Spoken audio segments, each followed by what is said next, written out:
Welcome to Family Gamer TV. Today I'm going to quickly talk through the Rise of the Tomb Raider trailer that we were shown at E3. This is obviously the sequel to the rebooted Tomb Raider that came out fairly recently, which recently got an HD update for the new generation of consoles. Presumably this game will be on the new generation of consoles as well. Now, it's worth pointing out at this stage that the writer for the game, Rihanna Pratchett, has said that this particular trailer is not in-game footage, it's not an in-game cutscene. So the reason they've chosen to go with this therapy angle is just to show the direction of the character and the story that the writers are thinking of.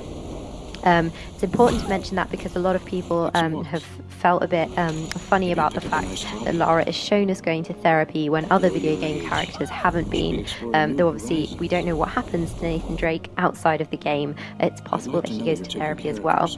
Now the point of this this therapy angle is obviously to show that Lara has been through a lot in the first game. There was a lot of focus on how she became the Tomb Raider that we know and love. He talks about flashbacks, but he talks about them going away, and I think the point of that is because we want to move past what happened in the first game and move on to further development of her character in the second game. You can see at this point she just shot a guy in the back of the head, so she's obviously moved on quite a bit from her terrified self-defense in the first game. And we're going to see further development in this one, possibly see her, as she says at this point, become who we're meant to be, possibly see her become closer to the Tomb Raider that we knew in the older games. And I'm going to show a few stills that I've taken from the trailer and kind of talk through them a bit more of what I think might happen in this game, obviously pointing out again that this isn't in-game footage, so don't take it as such. Now this first one, this picture of a bear that was briefly chasing her at the beginning of the trailer when the therapist was talking to her. This is not a flashback from the first game, in which I think there were only wolves, but it does suggest that we'll see Lara encounter more animals, and players of the old game will be familiar with that kind of feeling, although obviously there were dinosaurs and the like in the other games, and I'm not sure we'll see that here because there seems to be, despite the magic, a little bit more of a focus on realism. Now this second picture of Lara kind of hanging off the end of a cliff on her climbing hook I've picked because I'm quite excited to see the climbing hook come back, like the axe in the first game. I quite liked doing the climbing with Lara, but also it's likely that we'll see her in several near-death situations as we did in the first game, where she was kind of climbing over buildings that were crumbling beneath her and stuff like that. And also these the panoramas that we'll be able to see, the scenery and environments that we'll be able to see on the current gen consoles should be pretty awesome. This third picture, as I quickly mentioned when I was talking through the trailer, Lara shoots someone in the back of the head. Interesting things to take from this.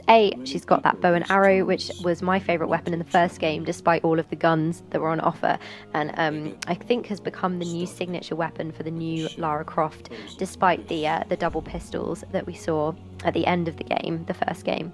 But also, the fact that she shot this guy in the back of the head, who actually looked pretty scared, or that was my interpretation of it, when he was kind of pointing his gun around that cave, despite being surrounded by dead bodies, although whether he killed them or Lara killed them is up for discussion. The fact that she killed that guy in the back of the head suggests that she's really grown as a character, though whether it's in a good way or a bad way, we'll have to find out. And this final image is interesting because, as I said, it seems like this game will really show Lara getting closer to her roots. The first game was incredible, but the tombs kind of felt like side activities, and it's possible that we'll see more actual tomb raiding in this game, and that'll be more of a focus of it now that we've gotten through the initial how did Lara Croft become the Lara that we have grown to know. That's all I've got for now, but I'd be really happy to hear your comments about the trailer and about what you think the game is going to be like. As I said, it doesn't come out until the holiday next year, but that's not going to stop us speculating what we think will be in it. So go ahead. Thanks for listening. I'll be back soon.